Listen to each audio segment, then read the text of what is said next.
Hello everyone, agriculture vision के YouTube channel पर आप सभी का हार्दिक स्वागत है। मैं संदीप बेनीवाल।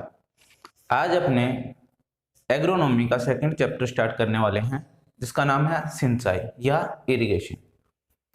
इसमें अपने देखेंगे इरिगेशन क्या होता है, सिंचाई क्या होती है, किन किन विधियों से सिंचाई की जाती है, कौन कौन से साधन है सिंचाई के, कौन कौन से सिंचाई के स्रोत है, सिंचाई पौधों को क्यों आवश्यक है।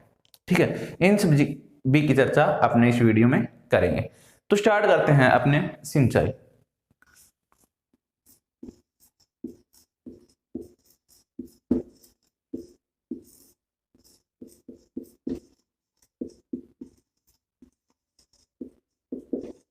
इरिगेशन, ठीक है, इरिगेशन।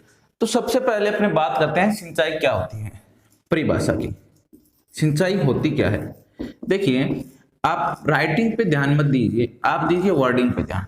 वर्डिंग पे ध्यान देके आप अपने नोट्स बनाइए, ठीक है। नहीं, आप टेलीग्राम ग्रुप को ज्वाइन कर लीजिए, जिसका लिंक मैंने डिस्क्रिप्शन में दे दिया है।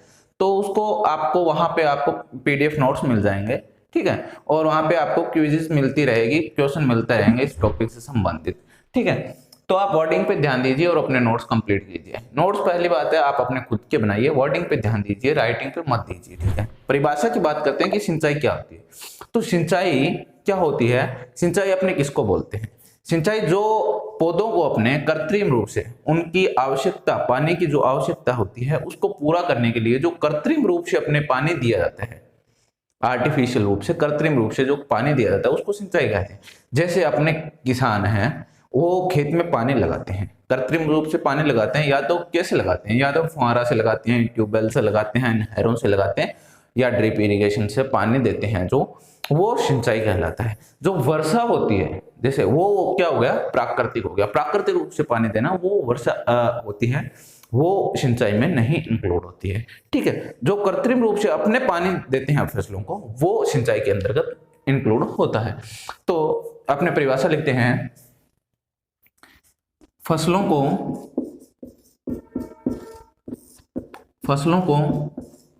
उनकी जल मांग पूरी करने व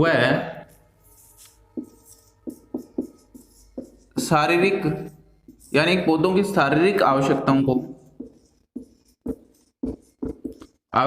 के लिए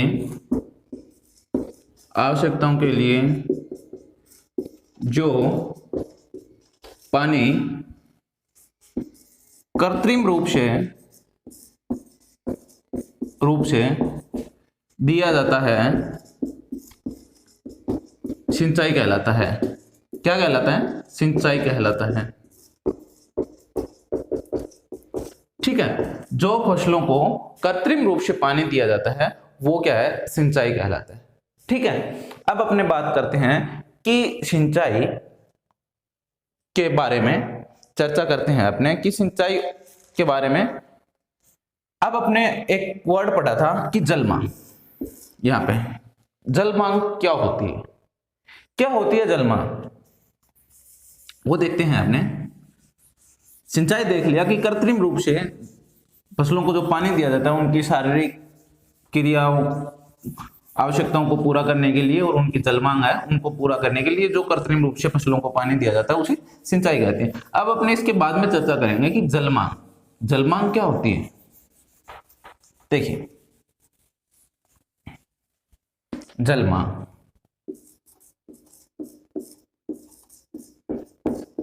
इंग्लिश में बोलते हैं वाटर रिक्वायरमेंट।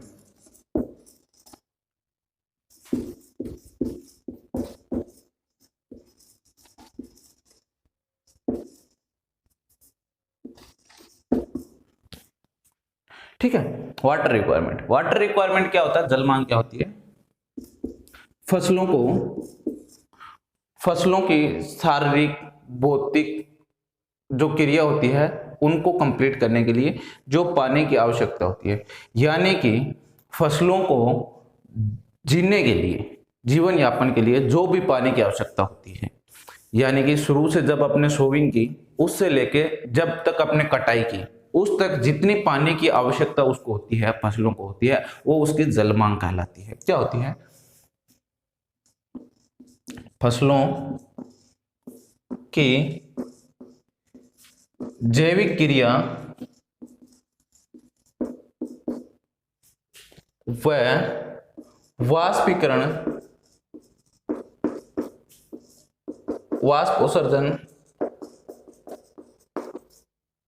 वाष्पोत्सर्जन व अन्य जल की हानि। ये मैं आपको अन्य जल की हानि है जो आगे बताऊंगा कि अन्य जल की हानि कैसे होती है। ठीक है, परकोलेशन से, इनफिल्ट्रेशन से जो पानी की हानि होती है, वो पानी फसलों की जैविक क्रिया व वाष्पीकरण, वाष्पोत्सर्जन व अन्य जल की हानि के लिए जो पानी की आवश्यकता होती है, पानी की आवश्यकता होती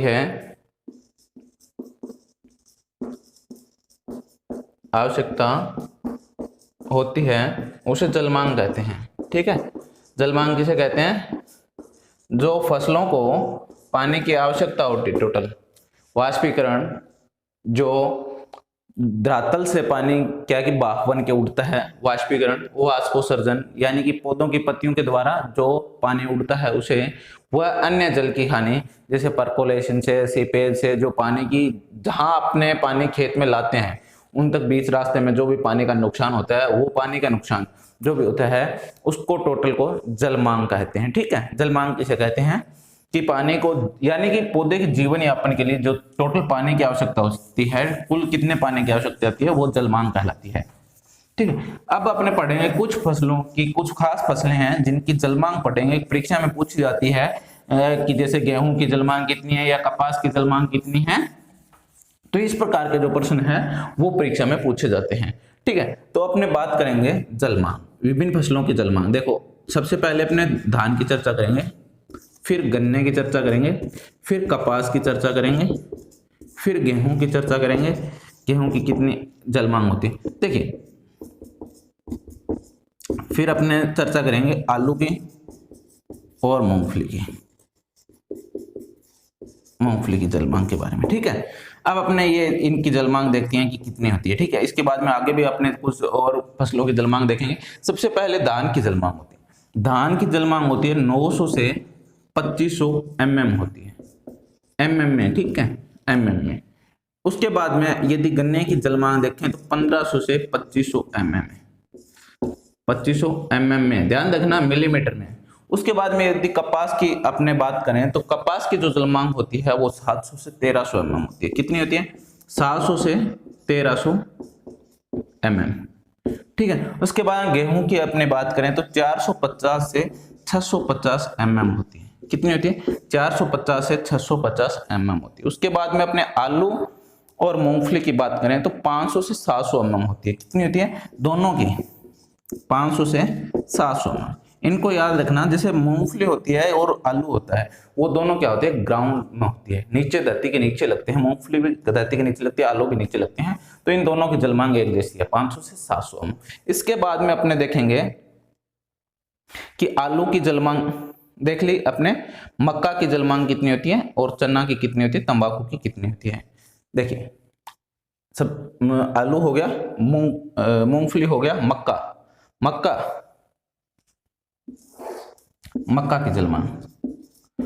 की जलमांग है जो 500 से 800 mm है।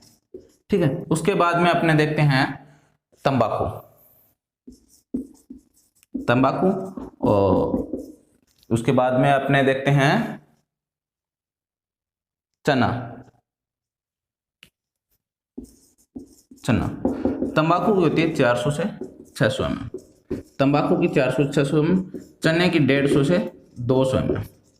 ठीक है, अब प्रश्न क्या पूछा जाता है इसमें? या तो प्रश्न पूछा जाता है कि जैसे कपास की जलमांग कितनी है, तो अपने बताते हैं 700 से 1300 mm होती है। अब इसमें एक मोस्ट पॉपुलर क्वेश्चन है, सर्वाधिक जलमांग वाली, नोट लगा के लिख देना, सर्वाधिक जलमांग वाली फसल। सर्वाधिक यदि जलमांग वाली फसल यदि पूछा जाए तो वो होगी धान।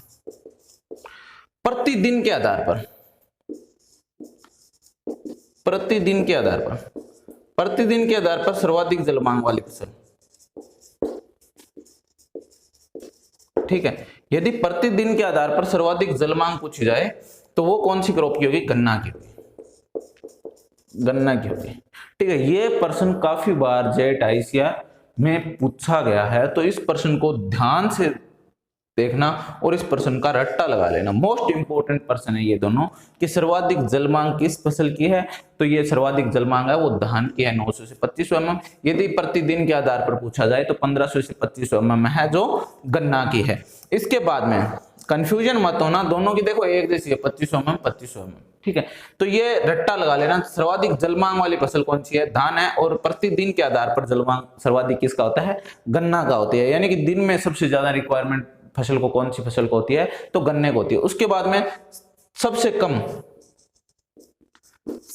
कम जलमांग वाली फसल, जलमांग वाली फसल, सबसे कम जल वाली फसल कौन सी होती है? रागी होती है। रागी कौन सी होती है? रागी होती है। ये इंपॉर्टेंट है, इसको याद करना कि सबसे कम जलमांग वाली फसल कौन सी होती है? रागी होती है। सबसे अधिक जलमांग वाली फसल कौन सी होती है? धान होती है। और प्रतिदिन के आधार पर सबसे अधिक जलमांग कौन सी फसल की होती है?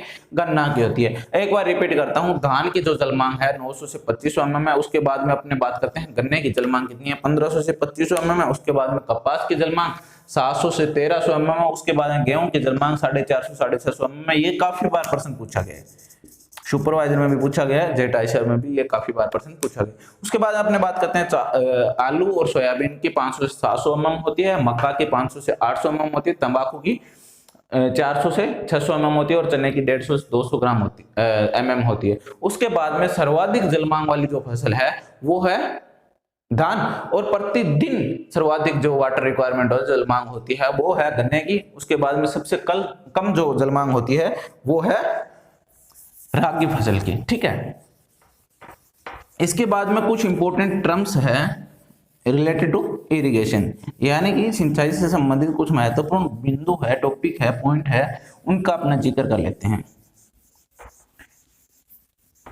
इसमें से 1 या 2 प्रश्न जरूर पूछे जाते हैं सिंचाई में से, कोई भी एग्जाम हो उसमें 1 या 2 प्रश्न इसमें इरिगेशन में से जरूर पूछे जाते हैं। देखिए टर्मिनोलॉजी काफी इंपॉर्टेंट है इसकी। तो मैंने बताया था जलमांग के अंदर कि सबसे ज्यादा जो हानि होती है वो अदर लॉसेस होता है, पानी की अन्य विधियों से जो लॉस होता है वो क्या होता है, ठीक है। तो पानी के अदर विधियों से लॉस होता है, एक तो होता है रिसाव, रिसाव, ठीक है।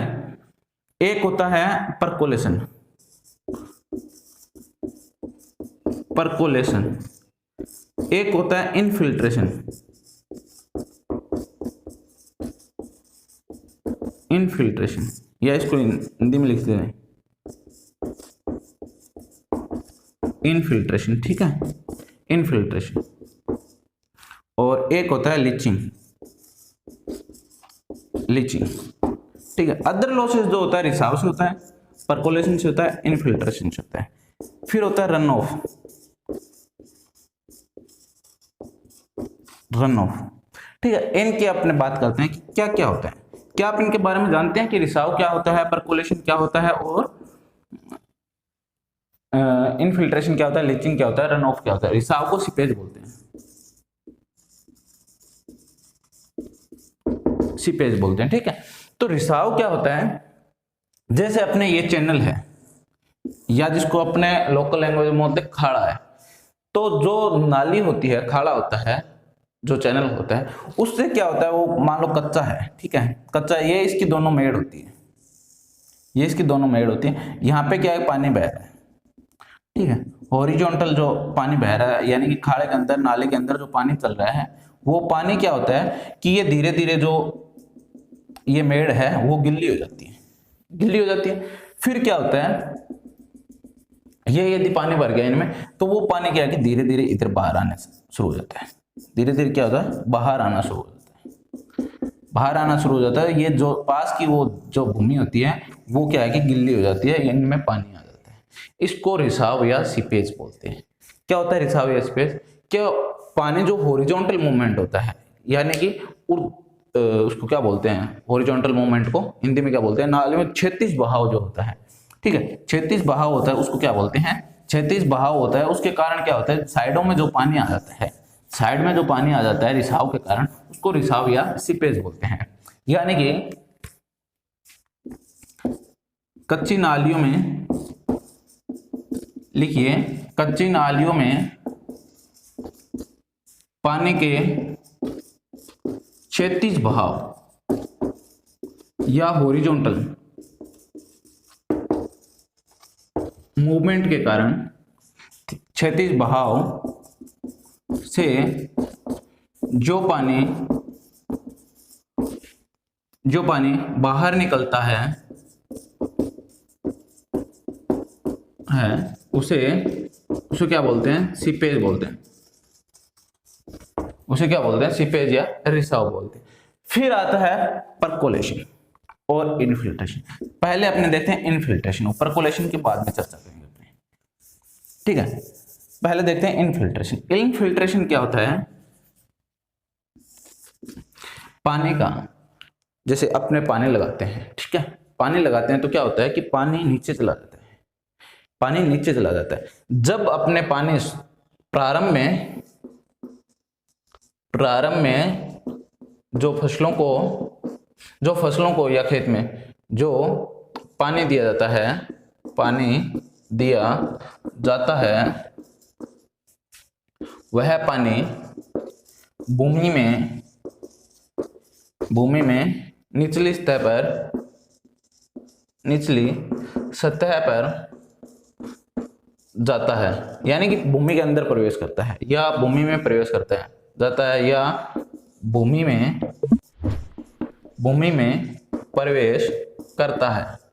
क्या होता है कि भूमि में वो प्रवेश करता है, उसको परकोलेशन बोल देते हैं, सॉरी इनफिल्ट्रेशन बोलते हैं। क्या बोलते हैं, इनफिल्ट्रेशन। क्या बोला जाता है, इनफिल्ट्रेशन बोला जाता है। ये क्या होता है कि ये पूछा जाता है कि कौन सी मृदा में होता है, ये असंतृप्त मृदा में होता है, अतृप्त मृदा में होता है, या इन अनसैचुरेटेड सॉइल में।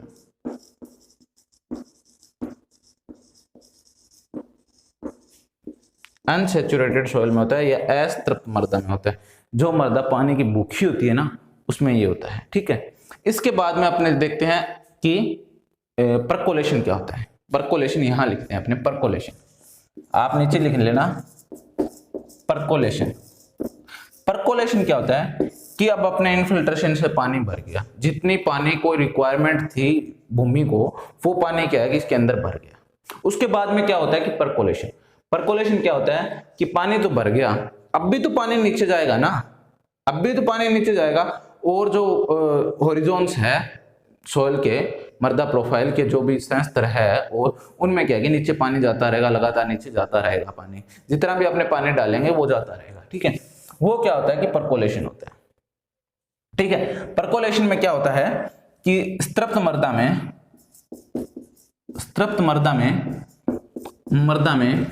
पानी का निचली सतहों में जाना।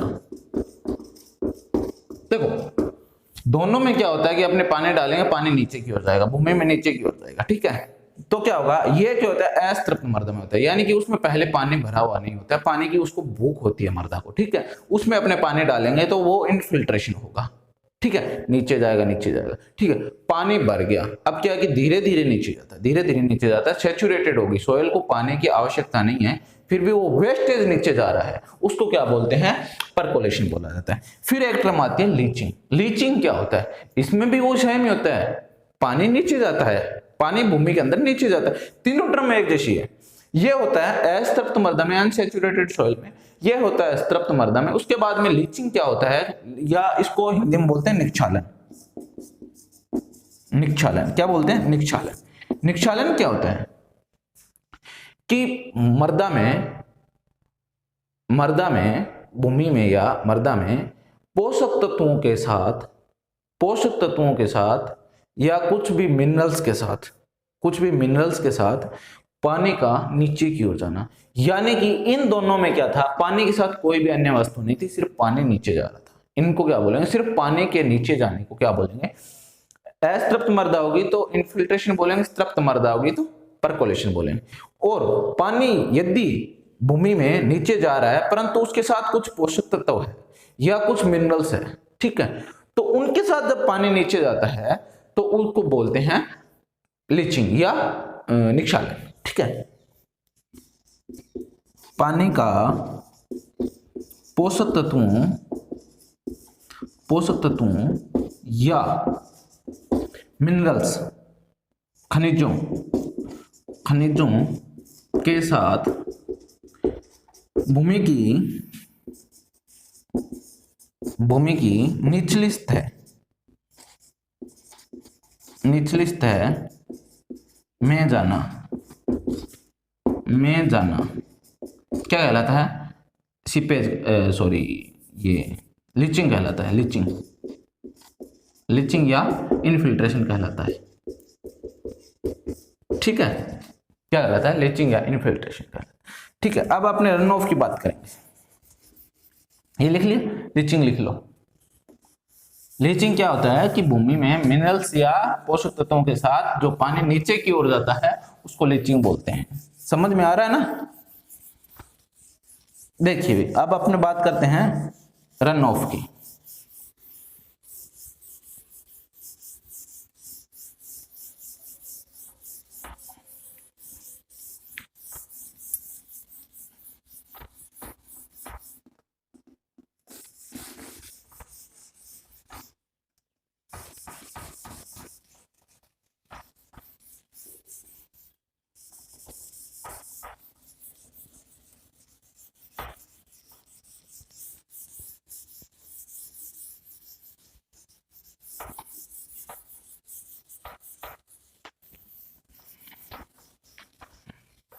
देखिए अब अपने बात करते हैं रन ऑफ। क्या होता है रन ऑफ? रन ऑफ क्या होता है? रन ऑफ, रन ऑफ होता है कि जो पानी होता है अपने पास, पानी देते हैं मृदा में, इनफिल्ट्रेशन हो गया। क्या हो गया? इनफिल्ट्रेशन हो गया। उसके बाद में पानी क्या है कि बच जाएगा। इनफिल्ट्रेशन होने के बाद में जो पानी बचता है, और वो जैसे ये भूमि है अपनी, आपने पानी दिया, क्या होगा? पानी नीचे जाएगा, इनफिल्ट्रेशन से नीचे जाएगा, चला गया भाई नीचे। उसके बाद में पानी क्या होगा कि धीरे धीरे भूमि की ऊपरी सतह पर बहने लग जाएगा। क्या होगा? धीरे धीरे भूमि की ऊपरी सतह पर बहने लग जाएगा। उसको बोलते हैं रन ऑफ। यानी आपने परिभाषा लिखते हैं, इसको लिखते हैं देखिए, पौधे की जल मांग पूरी कर दी, उसको जो पानी की रिक्वायरमेंट थी वो पूरी कर दी। उसके बाद में जो वाष्पीकरण से पानी उड़ गया,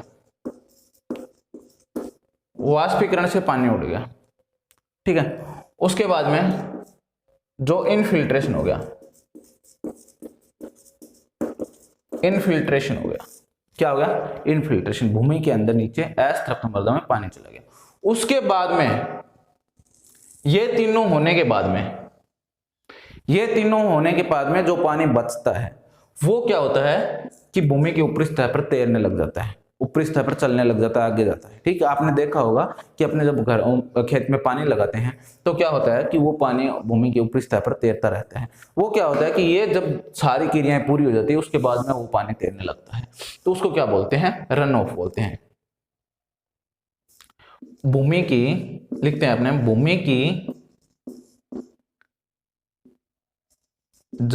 भूमि में जल की आवश्यकता, भूमि में जल की आवश्यकता कोष्टक में लिख देते हैं अपने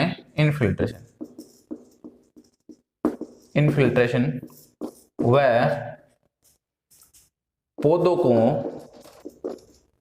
पौधों के जल की आवश्यकता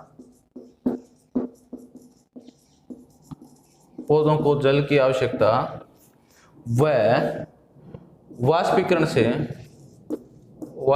से होने वाली हानि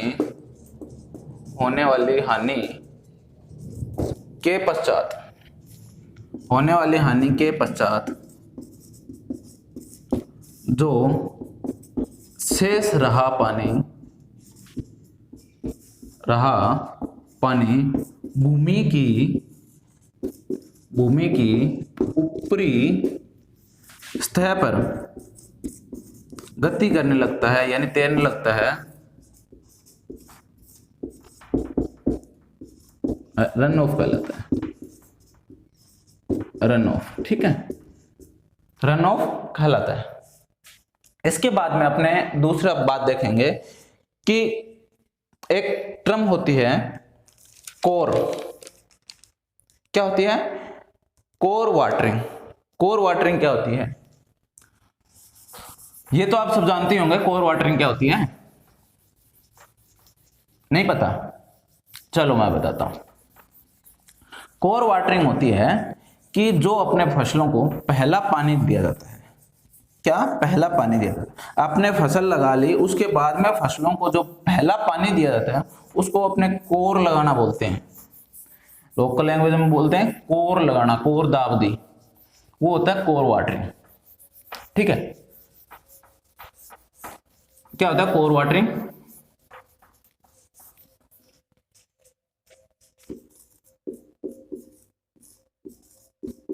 कोर वाटरिंग,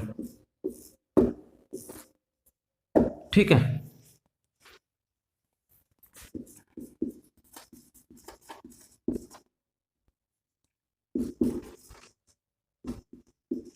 कोर वाटर, फसलों को पहला पानी देना। सिंपल सी डेफिनेशन लिख लेते हैं, फसलों को पहला पानी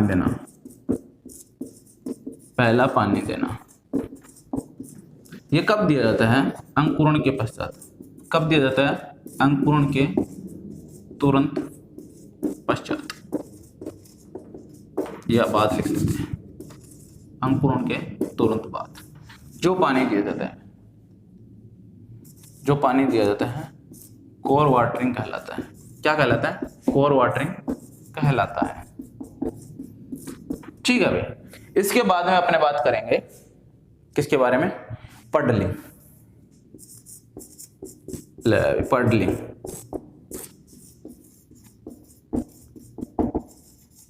पडलिंग के बारे में। पडलिंग क्या होता है कि अपने जो पानी देते हैं, कब देते हैं पानी? सोविंग से पहले, यानी कि बुआई से पूर्व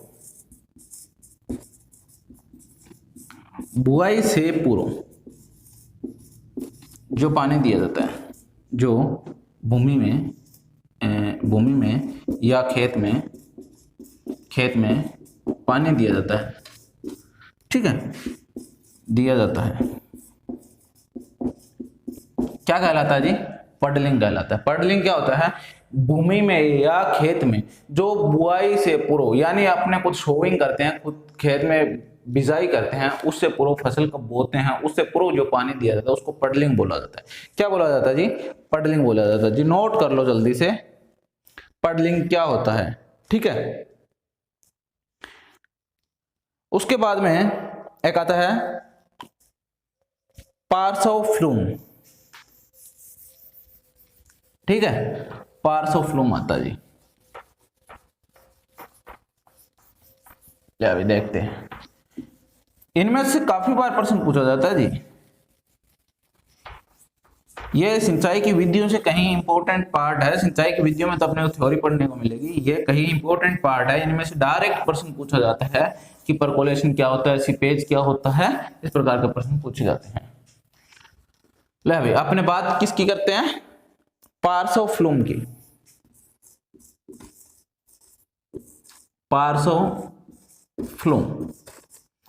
पार्श्वफ्लूम की बात करते हैं। पार्श्वफ्लूम क्या होता है? आपने देखा होता, जो अपने नालियां बनाई जाती है, खेत में पक्की नालियां बनाई जाती है, नहरों से डायरेक्ट जो आता है, उसमें क्या होता है कि एक वी शेप का, इस प्रकार का एक यंत्र लगा रहता है। उसको बोलते हैं पार्श्व फ्लूम। क्या बोला जाता है? पार्श्व फ्लूम बोला जाता है। ये किस काम आता है? जैसे ये अपने नाले, ये जी पक्का नाला है, अपना खाड़ा है, पक्का खाड़ा, इसमें इस प्रकार से, ये लो जी वी शेप का इस प्रकार से वो बना दिया जाता है। क्यों बनाया जाता है? इसका रीजन क्या होता है? इस पे क्या एक गणना लिखी होती है, ठीक है। ये जैसे ऐसे पानी निकलेगा इसके अंदर से, पानी निकलेगा इसके अंदर से, उसकी मात्रा का निर्धारण करती है, यानी कि कितना पानी निकला उसको काउंट करती है, इससे पता चलता है। तो ये पानी की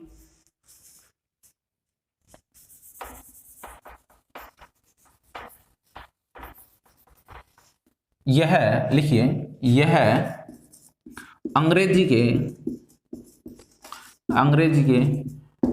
वी आकार का यंत्र होता है जो पक्के नालों में क्षैतिज बहने वाले पानी की गणना करता है। खालों में पानी क्षैतिज बहता है ना, उसकी गणना करता है। क्या करता है? उसकी गणना करता है। उसको क्या बोलते हैं? पार्श्व फ्लूम बोलते हैं। यह किस प्रकार का होता है? वी आकार का। कृषि प्रवेशक के एग्जाम में पूछा गया है कि ये आकार क्या होता है? इसका वी आकार होता है। उसके बाद में अपने देखते हैं कि एक होता है टेंशियोमीटर। टेंशियोमीटर आपने पढ़ा होगा, नहीं तो इसकी जो है आपको देख लेना, चैनल पे जाके वीडियो मिली हुई, कुछ इंस्ट्रूमेंट के इंपॉर्टेंट इंस्ट्रूमेंट नाम से वीडियो होगी, वो देख लेना, उसमें दिया हुआ।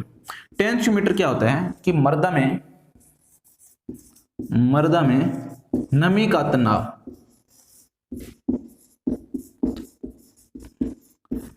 मॉइस्चर टेंशन बोलते हैं इंग्लिश में। देखो टेंशन से टेंशियोमीटर, मॉइस्चर का जो टेंशन होती है वो कौन लेता है? टेंशियोमीटर लेता है। जो आर्द्रता या नमी की जो टेंशन होती है वो कौन लेता है? टेंशियोमीटर लेता है, ठीक है। ये 0.85 बार पर कार्य करता है। ये इंपॉर्टेंट है, 0.85 बार पर कार्य करता है। लो भाई सुंदर लिख देते हैं, 0.85 बार पर कार्य करता है। कितने बार पर कार्य करता है? 0.85 बार पर कार्य करता है। इसके बाद में अपने चर्चा करते हैं, ये बलुई मिट्टी के लिए उपयुक्त है। कौन सी मिट्टी में इसका उपयोग ज्यादा किया जाता है? बलुई मिट्टी के लिए। बलुई मिट्टी के लिए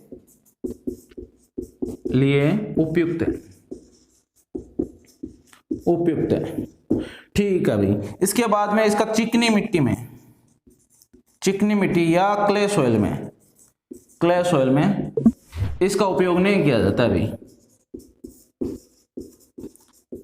देखो जी, नहीं किया जाता है जी। क्यों नहीं किया जाता है जी? चिकनी मिट्टी होती है, वो इसके अंदर फंस जाती है, धस जाती है, इसके अंदर ये इंस्ट्रूमेंट खराब हो जाता है, इसलिए इसका चिकनी मिट्टी में उपयोग नहीं करते जी। बलुई मिट्टी में सर्वाधिक उपयोग किया जाता है जी, और ये 0.85 बार पर अपना कार्य करता है। अपनी सॉइल की टेंशन है जो बता देता है कि कितनी टेंशन है सॉइल को, पानी की कितनी टेंशन है, नमी की कितनी टेंशन है।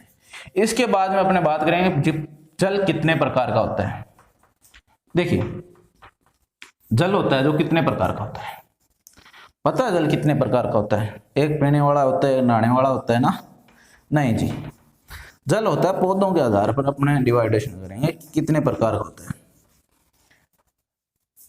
देखो, एक होता है केशिकीय जल, कैपिलरी वाटर बोलते हैं जिसको, बिस्लेरी वाला, जो पौधों को प्राप्त होता है, जो पीने के लिए काम आता है पौधों के, वो होता है जी कैपिलरी वाटर। एक होता है जी हाइग्रोस्कोपिक वाटर, वो जीव पौधों को एहसास होता है सिर्फ, वो पीने के लिए काम नहीं आता। आपने देखा होगा जी, नमक में क्या होता है कि अपने नमक को खुला छोड़ देते हैं ना, उसमें क्या है कि गिल्ला गिल्ला हो जाता है। वो क्यों होता है? वो हाइग्रोस्कोपिक वाटर के कारण होता है। वो क्या है कि आर्द्रता में पानी होता है, वो सिर्फ दिखावे का पानी होता है, पर वो पौधों को प्राप्त नहीं होता। पौधों को प्राप्त कौन सा होता है? जल के प्रकार अपने पढ़ लेते हैं।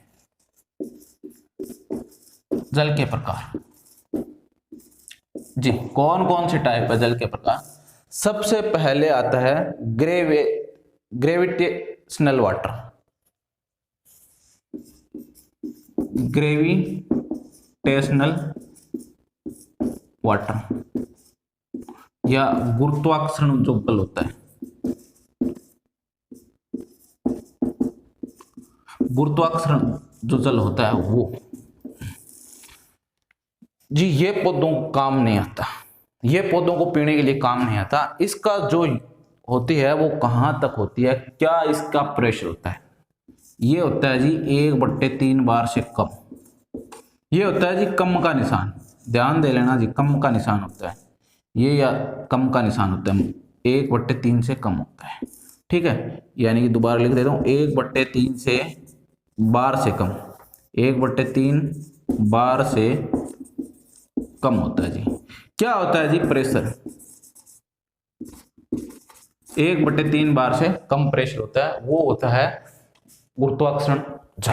ठीक है, उसके बाद में 2 नंबर पर अपने बात करते हैं कि हाइग्रोस्कोपिक वाटर या आर्द्रताग्राही, आर्द्रताग्राही जल, GRO, हाइग्रोस्कोपिक वाटर, वो कौन सा होता है जी? हाइग्रोस्कोपिक वाटर जो होता है वो होता है जी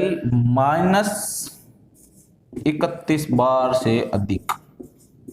देखिए ये अधिक का निशान है जी, लिख देते हैं -31 बार से अधिक जो होता है वो हाइग्रोस्कोपिक वाटर होता है। जब मैंने बताया था नमक में पानी कैसे आता है, इसी से आता है, हाइग्रोस्कोपिक वाटर के कारण आता है।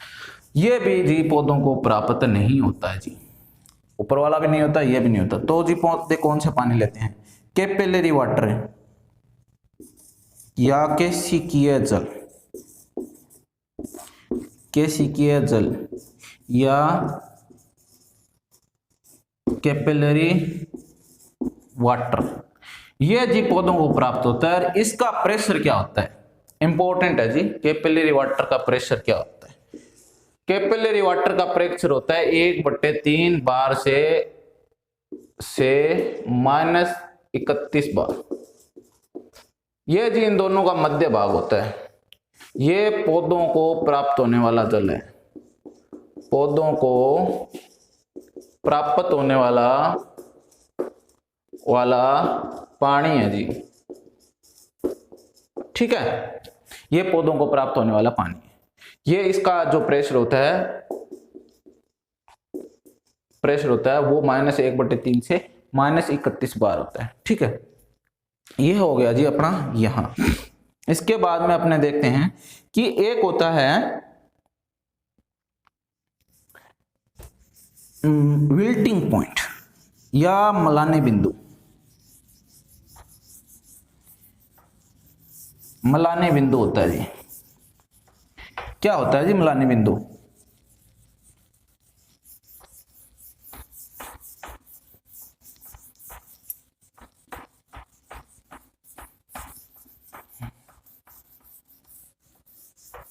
पानी के प्रकार अपने देख लिए जी, पानी कौन कौन से प्रकार होते हैं। इसके बाद में आता है मलाने बिंदु।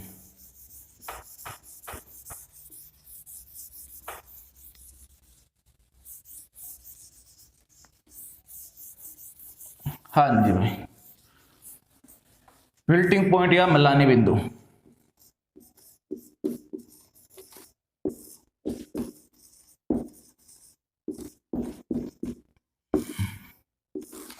मलाने बिंदु क्या होता है जी? इसका जो दबाव होता है -1.15 बार होता है, इसका दबाव होता है, प्रेशर या दबाव। यह क्या होता है जी, इतने तक पानी को, यदि पौधे को इतने तक पानी नहीं मिले तो वो क्या होता है, पौधा मर जाता है। क्या होता है, पौधा पानी के अभाव में, यानी कि -1/3 बार अभाव में मर जाता है या मुरझा जाता है, मुरझा जाता है। फिर क्या होता है कि अपने उसको पानी देंगे, पानी देने पर पौधा पुनः हरा हो जाता है। ये -15 बार पर होता है जी, 1/10 नहीं होता, -15 बार पर होता है सिर्फ। इसमें अपने पुनः पानी पौधों को देंगे तो पौधा पूरा हरा हो जाएगा। उसके बाद में अपने देखते हैं स्थायी मिलानी बिंदु। स्थायी मिलानी बिंदु या परमानेंट विल्टिंग पॉइंट, यह क्या होता है जी? -31 बार से अधिक होता है। यदि अपने पौधे को क्या है कि पानी नहीं दिया और ये मेल्टिंग पॉइंट या अस्थायी मिलानी बिंदु से -15 बार से अधिक हो गया, -20 हो गया, फिर हो गया -30, -30 बार से अधिक पानी की कमी होने के कारण, कमी होने के कारण पौधा क्या है? मुरझा जाएगा। पौधा मुरझा जाएगा या मर जाएगा? पौधा मर जाता है। फिर क्या है कि अपने पानी देंगे इसको, पानी देने पर पौधा पुनः हरा नहीं होगा। क्या नहीं होगा जी? पौधा पुनः हरा नहीं होगा, वो मर जाएगा, डेड हो जाएगा। ठीक है, ये होता है जी स्थायी मिलानी बिंदु, और ये होता है अस्थायी मिलानी बिंदु या सीधा मिलानी बिंदु इसको बोला जाता है। ठीक है, समझ में आ गया? एक में क्या होगा कि पौधे को पानी देने पर पुनः हरा हो जाएगा मरने के बाद में, एक में क्या होगा? पौधा पुनः हरा नहीं होगा। ठीक है जी, इसके बाद में आपने देखेंगे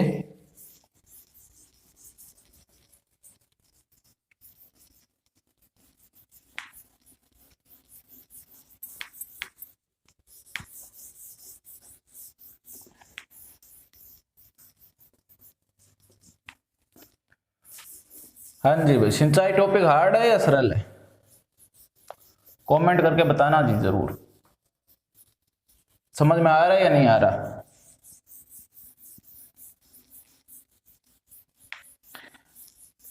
टेलीग्राम चैनल का लिंक मैंने डिस्क्रिप्शन में दे दिया है, उसको ज्वाइन जरूर कर लेना। उसमें क्या है कि पीडीएफ आपको नोट्स मिलेंगे और उसके बाद में आपको वहां क्विज भी मिलेगी। शाम को 9 बजे क्विज होती है, उसमें क्या होता है ऑल ओवर एग्रीकल्चर के क्वेश्चंस आते हैं, वो आप सॉल्यूशन कर सकते हैं। फिर देखते हैं जी अपने, ये सब अपने टर्मिनोलॉजी की बात कर ली थी। इसके बाद में देखते हैं अपने सिंचाई के साधन। कई बातें होती है जी। सबसे पहले कंफ्यूजन कहां होता है कि साधन, एक होता है जी साधन, 2 नंबर बात करेंगे अपने सिंचाई के स्रोत, और 3 नंबर बात करेंगे सिंचाई की विधियां। तीनों में फर्क क्या होता है? साधन होते हैं जिससे अपने पानी देते हैं, पानी दिया जाता है जिस विधि से। किससे देते हैं पानी? पानी को कैसे निकाला जाता है, कैसे दिया जाता है, वो होता है सिंचाई के साधन। फिर होता है स्रोत।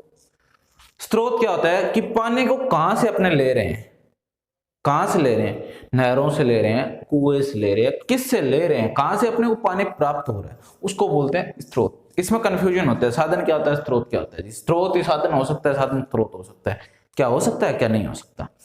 ये होता है जी साधन। साधन क्या होता है? जिस विधि से अपने पानी देते हैं, किस विधि से देते हैं।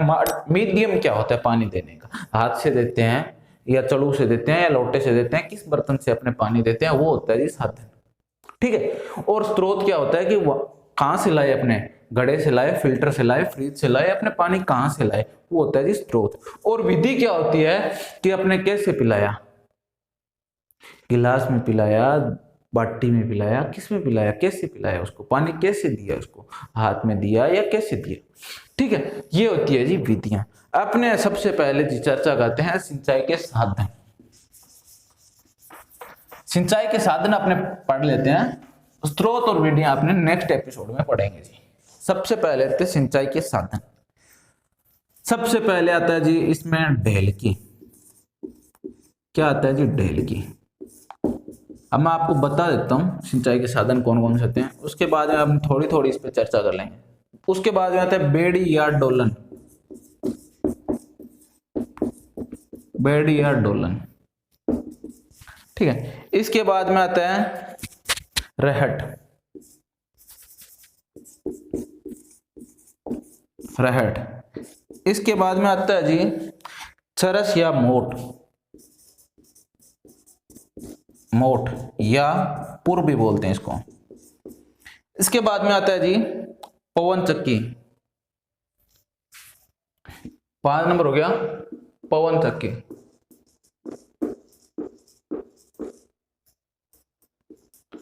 फिर आता है 6 नंबर आता है बर्मा। 7 नंबर आता है पंप सेट। क्या आता है जी पंप सेट। ये है जी अपने सिंचाई के साधन।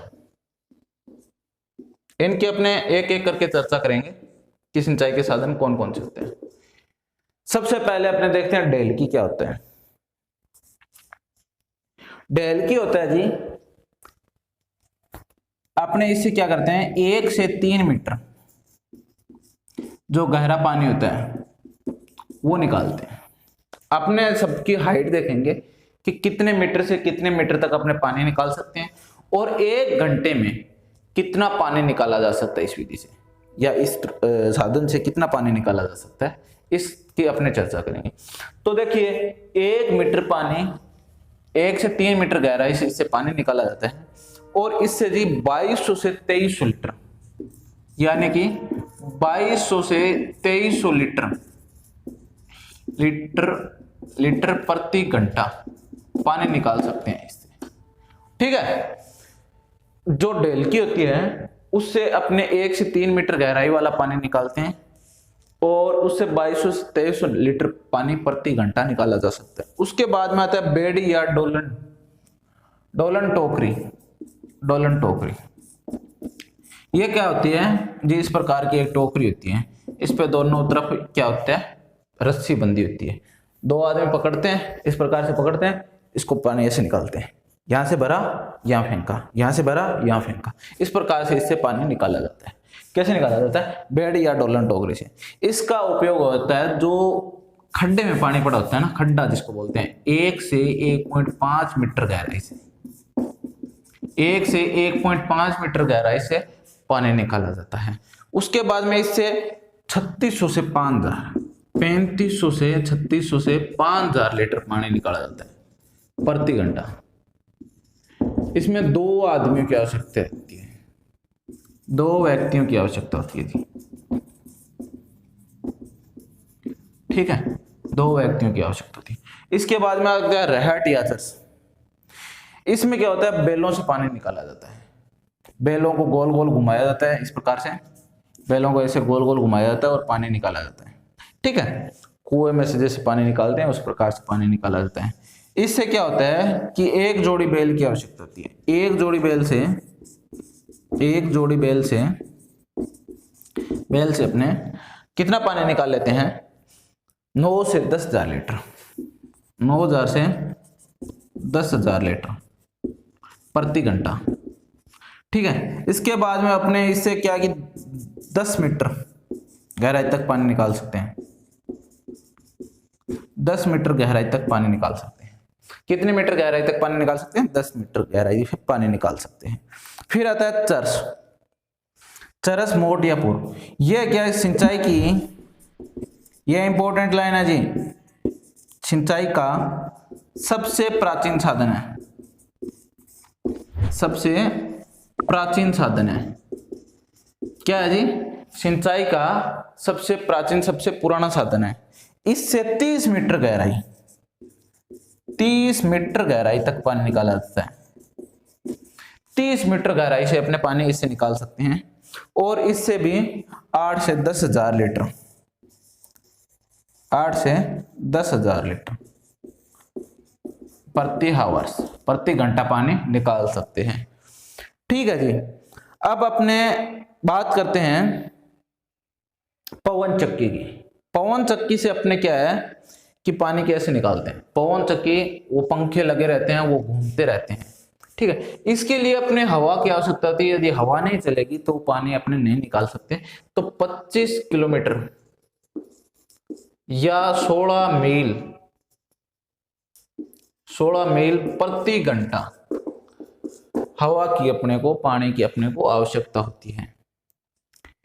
फिर आता है जी बर्मा। क्या होता है बर्मा? बर्मा है जी सबसे नवीनतम नई विधि है बर्मा। ट्यूबवेल जिसको बोलते हैं ना, अपने धरती में खड्डा किया और उससे क्या है कि अपने पानी बाहर निकाल के पानी जो लगाया जाता है, यह सबसे प्राचीनतम विधि है, प्राचीन विधि है। और इससे सबसे अधिक गहराई से पानी निकाला जाता है, सबसे अधिक गहराई से इससे इस विधि से अपने पानी निकाल सकते हैं। किससे? बर्मा या बर्मा से। ठीक है। उसके बाद में आता है पंप सेट। पंप सेट क्या होता है? यह होता है जो विद्युत या ट्रैक्टर से चलता है। ये क्या होता है? विद्युत या ट्रैक्टर से चलता है, विद्युत या डीजल इंजन से चलता है, डीजल इंजन से, ट्रैक्टर वगैरह से अपने चलता है। पंप सेट क्या होता है कि फुहारा सिस्टम जो होता है या स्प्रिंकलर सिस्टम जिसको बोलते हैं इंग्लिश में, वो होता है। ठीक है। इसमें क्या होता है कि एक पाइप लगी होती है, ये पाइप होती है, यहाँ पे जॉइंट होता है, फिर ये दूसरी पाइप होती है। ठीक है। ये दोनों पाइप एक ही जितनी बड़ी कर लो, यहाँ अपने एक और जॉइंट लगा देते हैं। ये लो जी, ये यहाँ पे जॉइंट हो गया जी। यहाँ पे क्या आएगा, अपने फुहारा लगा देते हैं। ये फुहारा जी, ये जॉइंट में फिर से फुहारा लगाते हैं। इनकी पाइप की लंबाई होती है जो 20 फीट होती है। कितनी होती है जी? नॉर्मली जब अपने बात करें, जैसे 10 फुट की भी पाइप आती है, परंतु नॉर्मली जो पाइप होती है वो 20 फीट होती है। ये भी 20 फीट की है जी, ये भी 20 फीट की है। ये जॉइंट लगा दिया जी। ये क्या होता है कि नोजल होता है। इसको क्या बोलते हैं? नोजल बोलते हैं। इसको क्या बोलते हैं? नोजल बोलते हैं। ठीक है। ये अब जब आपको स्प्रिंकलर सिस्टम पढ़ाएंगे अच्छे से पढ़ा देंगे। नोजल को क्या बोलते हैं कि पंप सेट का हृदय बोला जाता है। पंप सेट का हृदय बोला जाता है। पंप सेट का हृदय किसे बोला जाता है? नोजल को बोला जाता है। सबसे अधिक इंपॉर्टेंट लाइन है इसमें लिखना, पंप सेट में, पंप सेट सबसे अधिक पंप सेट से सिंचाई किया जाने वाला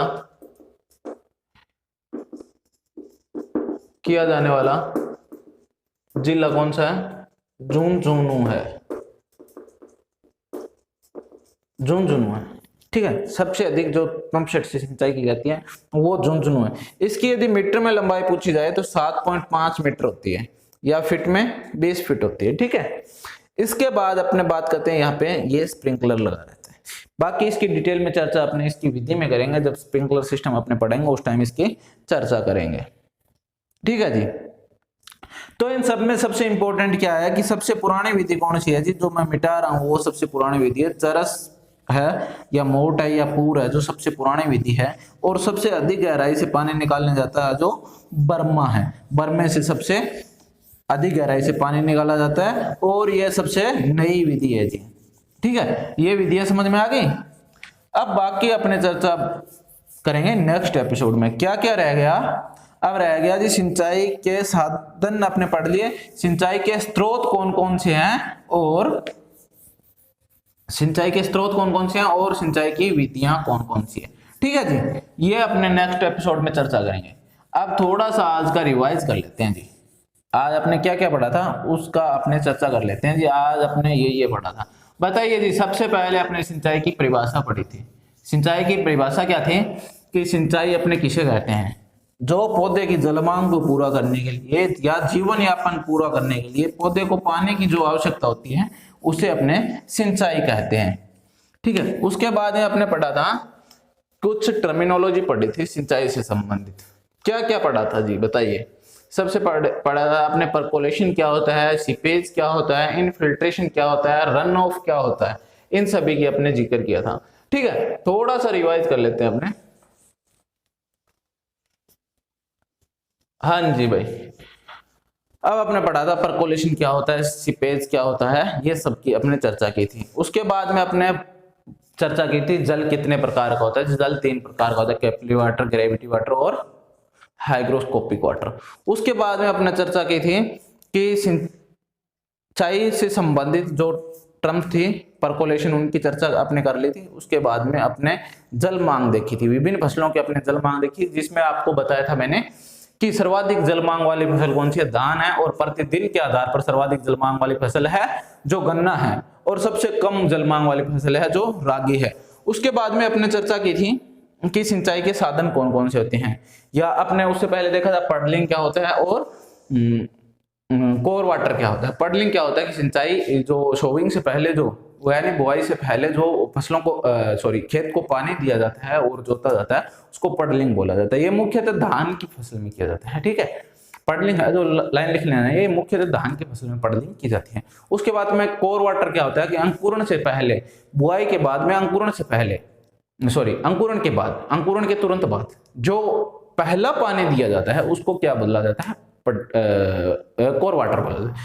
फिर अपने सिंचाई के साधन की बात की थी, डेल्की की बात की थी, जो 1 से 3 मीटर की गहराई से पानी निकाला जाता है और 2200 से 2300 लीटर पानी ये प्रति घंटे की दर से निकाला जाता है। उसके बाद में अपने रहट की बात की थी, बेड़ी की बात की थी, चरस की बात की थी, जो सबसे पुराना साधन है, और सबसे नया साधन जहाँ जो बर्मा है उसको बामस भी बोला जाता है। बर्मे को क्या बोला जाता है, बामस भी बोला जाता है, ठीक है। बर्मा है जो सबसे नवीनतम साधन है और इससे सबसे अधिक गहराई से पानी निकाला जाता है। और रहट है, चरस है या मोट है, वो सिंचाई का सबसे प्राचीनतम साधन है, ठीक है। तो वीडियो कैसी लगी आपको कमेंट करके जरूर बताना, और यदि आप चैनल पर नए हो चैनल को सब्सक्राइब कीजिए, और वीडियो अच्छी लगे तो लाइक कीजिए, अपने दोस्तों के साथ शेयर कीजिए, और क्विज ज्वाइन करने के लिए या क्वेश्चंस देखने के लिए इस टॉपिक से संबंधित आपको नीचे टेलीग्राम की लिंक मिल जाएगी, उसे ज्वाइन कर लीजिए। वहां पे आपको पर डे क्वेश्चंस मिलते रहेंगे। Thank you.